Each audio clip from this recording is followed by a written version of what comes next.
suis arrivée à Luxembourg, ça fait 20 ans, en suivant mon mari. Et j'avais un petit-fils de 1 mois et demi. Et on s'est installé et on s'est bien trouvé ici. On a construit une famille. J'ai eu un autre enfant. J'avais fait des études avant à Bologne. J'ai étudié l'histoire de l'art. Et mon prof, entre les autres, c'était Umberto Eco. Et j'ai fait beaucoup de sémiotique. Et là, ça revient, mes études y reviennent dans mon travail d'aujourd'hui. Et donc, en ce moment, en 2003, je commençais à réfléchir, mais les enfants, ils étaient un peu plus grands, à réfléchir qu'est-ce que j'avais envie vraiment de faire. Et j'ai commencé à travailler sur les miroirs, pour commencer. Les miroirs, je pense que tout a commencé parce que je fais la danse classique pour 20 ans avec ma mère. Et quand tu fais la danse classique, c'est les miroirs. Tu te regardes toujours dans les miroirs. Et probablement, avec ma mère, je communiquais beaucoup à travers les reflets des miroirs. Et c'est vrai que ça m'arrivait à moi aussi de parler à ma fille pendant que j'ai coiffé ses cheveux et de parler des choses assez importantes avec un miroir. Et donc, pour moi, les miroirs, c'est une façon de communiquer. J'utilise le doré, la feuille dorée, parce que l'or, c'est pas vraiment en couleur. Et aussi, ça rappelle à les icônes et donc à la sacralité. Et j'aime bien mélanger les niveaux des sens et faire des choses qui ne sont pas sacrées du tout. Et donc, par exemple, j'ai peint un cochon avec un fond doré. Et que c'est, oui, les contrastes, les opposés, je recherche aussi les opposés et qui se mélangent. Donc j'ai commencé avec les miroirs, j'ai continué avec la peinture, la sculpture, le papier mâché. Et c'est dans les dernières années, donc à partir de 2014, que j'ai commencé à travailler avec les textiles, les tissus. Toute mon enfance, j'ai toujours aimé jouer avec les tissus. Ma grand-mère, elle était couturière et ma mère, elle était danseuse, avait une école de danse. Donc, avec elle, il y avait des costumes, des costumes pour le théâtre et toujours à la maison. Et moi, je m'amusais à faire des vêtements pour moi, pour mes poupées. Je créais des poupées. Donc, j'ai cousé à la machine à coudre à partir de 10 ans, même plus tôt, et je faisais mes petits vêtements. Et donc les textiles, c'est quelque chose pour mes tableaux nouveaux, mais que je pense de continuer d'explorer encore parce qu'il y a beaucoup à découvrir encore, des techniques. Et je trouve que c'est une façon de travailler différente que la peinture. C'est plus proche à la sculpture qu'à la peinture. C'est le côté trois-dimensionnel, c'est et aussi le fait que c'est plus manuel.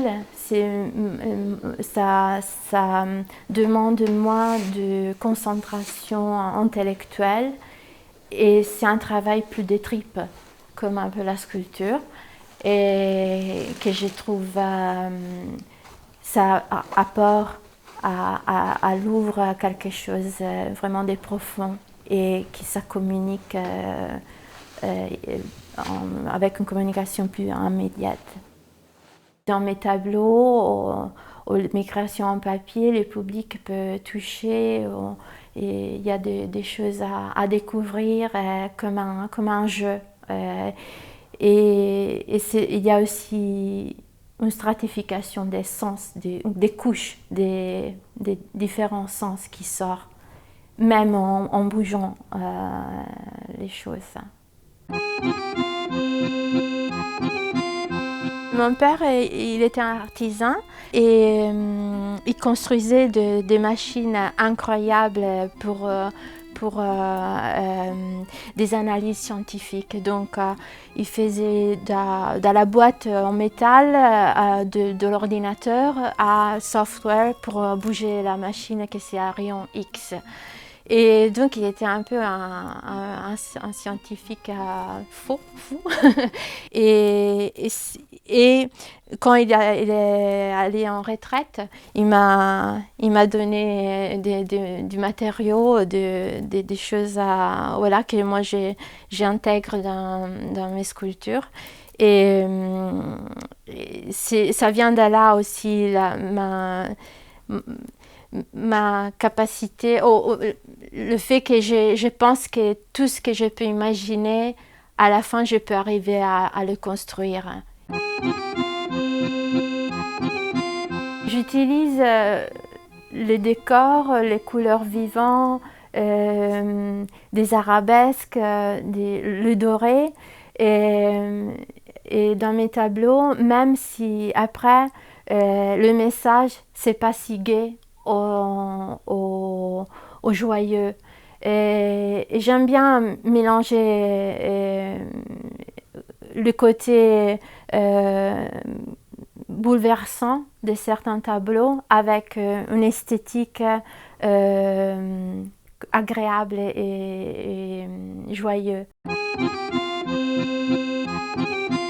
Il y a différents artistes intellectuels qui m'inspirent et un de ces personnages, c'est Lewis Carroll, qui est cet écrivain incroyable et qui a fait de la sémiotique avant que la sémiotique s'était inventée et que j'aime beaucoup et qui m'a inspiré beaucoup dans certains travaux que j'ai fait, des miroirs. Et aussi cette façon qu'il a lui de aussi mettre des couches d'essence dans différentes paroles, les paroles valises. Et c'est un peu ça que j'aime faire aussi avec mes tableaux, mes créations.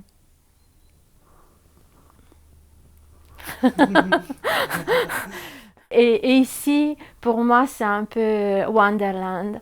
Et je trouve cet atelier incroyable. Et il y a un jardin qui c'est vraiment une Wonderland pour moi.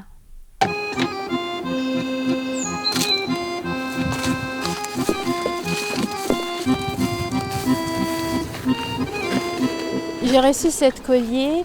Et c'était une histoire qui à la fin s'était pas bien passée. Et j'avais passé une belle semaine en Provence. Et en Provence, la cigale est un animal symbole, voilà, de la Provence.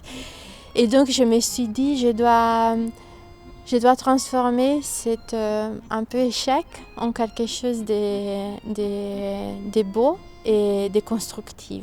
Et je me suis un peu renseignée sur la mythologie de cet insecte. Et c'était très intéressant de voir comme dans la Grèce ancienne, en Grèce antique, la cigale c'était le symbole des poètes et des musiciens et des artistes. Et c'est aussi le symbole de la résurrection parce que c'est un animal qui, pendant la phase larvique, elle reste dans la terre pour 17 ans. Elle peut rester dans la terre pour 17 ans et après, oui, c'est incroyable, elle sort et c'est comme une résurrection. Et cette cigale-là, je l'ai fait en été ici et Je me suis brûlée au soleil pour les faire. Et je l'ai fait dans différentes façons. Donc en sérigraphie, j'ai commencé avec la sérigraphie, à les faire petits avec la sérigraphie. Et après, ça m'a tellement plu que je l'ai travaillé aussi à l'ordinateur. J'ai fait des images plus simples avec l'ordinateur, avec des programmes à l'ordinateur, et donc je l'ai recréé et je l'ai fait avec différents matériaux, avec les tissus, avec des miroirs et seulement avec la peinture. C'est beau.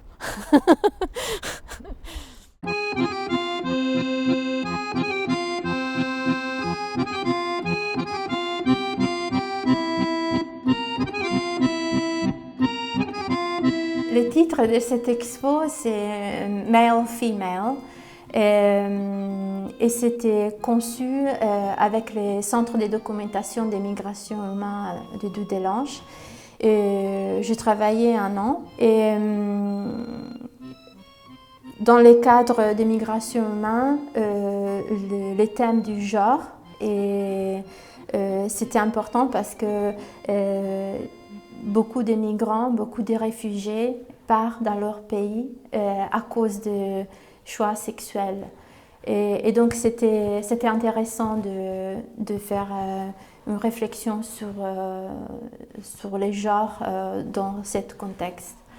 Et donc j'ai réfléchi sur les masculins et féminins. Et les titres, on peut le lire en anglais, male, female, mais aussi on peut le lire en français, mâle, femelle. Et on voit plusieurs choses aussi dans les titres, la mala femina, le mâle, la femelle. Et donc c'est une réflexion sur les genres. Par exemple, dans ces tableaux, il y a le stéréotype de la femme et de l'homme, du masculin et féminin. Masculin dans la prise, en italien on dit il maschio, et la prise la femme. Et là, c'est la perte d'identité de la femme quand elle se marie et qui perd son nom. Et là, j'ai exagéré, je l'ai appelé Mrs. Man à Mr. Man. Donc, man et man. Et il n'y a pas de femme. Ça, c'est le Joker, le fou. Et c'est un personnage, c'est une image qui retourne assez souvent dans mes œuvres. Et c'est la folie qui est portatrice de la vérité. Et le fou aussi, il n'a pas de connotation du genre, donc il n'est ni femme ni homme, et ça me plaisait aussi. Et là, il a son cœur dans la main. Et ça, je le fais parce qu'en italien, on dit ti parlo col cuore in mano. Et c'est quelqu'un qui te parle en disant la vérité, honnêtement. Et c'est ça que je voulais exprimer. Donc la folie comme portatrice de vérité.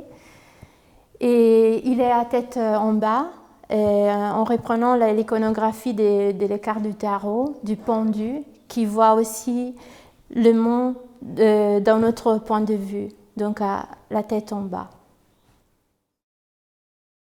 Ça, c'est Lilith. Et dans quelques versions de la Bible, elle est la première femme apparue sur la terre, et avec Adam, créée par Dieu dans la boue. Et c'est la première féministe de l'histoire parce qu'elle voulait découvrir, elle voulait être indépendante et elle n'a pas accepté de se marier avec Adam. Et donc pour moi, c'était une belle image de femme totalisant, je ne sais pas si on dit ça, mais donc je l'imaginais être le paradis elle-même, tout seul, donc arbre, fruits, serpent, et la connaissance, avoir la connaissance.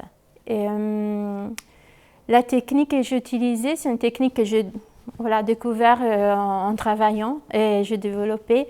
Et je mets plusieurs couches de tissus. Et les dorés, c'est les derniers qui fait que tout se mélange bien, comme si c'était une pièce unique. Et je ne fais pas beaucoup de croquis. Je travaille par terre ou sur une grande table avec les morceaux de tissu que je mets un à côté de l'autre. Et quand je suis satisfaite, je commence à coudre à petits morceaux.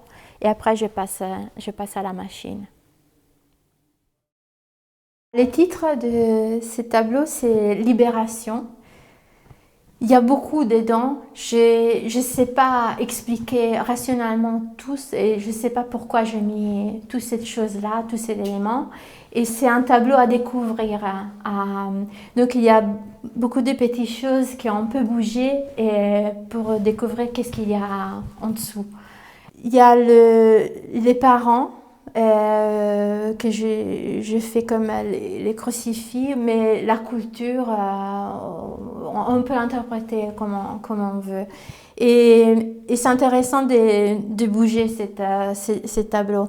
Donc on peut découvrir les corps nus des crucifix et il y a des petits anneaux et la couverture ici, on peut la enrouler et on découvre l'intestin. L'intestin les scientifiques ils ont découvert récemment que c'est notre premier cerveau. C'est là où il y a les émotions. Et ça m'a parlé beaucoup. J'ai utilisé différents tissus. J'ai utilisé de la dentelle très, très, très vieille. Elle a plus de 150 ans. Et je voulais le laisser sans caractérisation sexuelle. Donc, on ne sait pas si c'est une fille ou un garçon. Là, il y a un rappel à la dernière repas et un rappel au père et à la mère. Ça, c'est une série de sérigraphies fait avec des sous-vêtements sexy. Et c'était pour réfléchir sur les thèmes de la femme objet, de la femme poupée.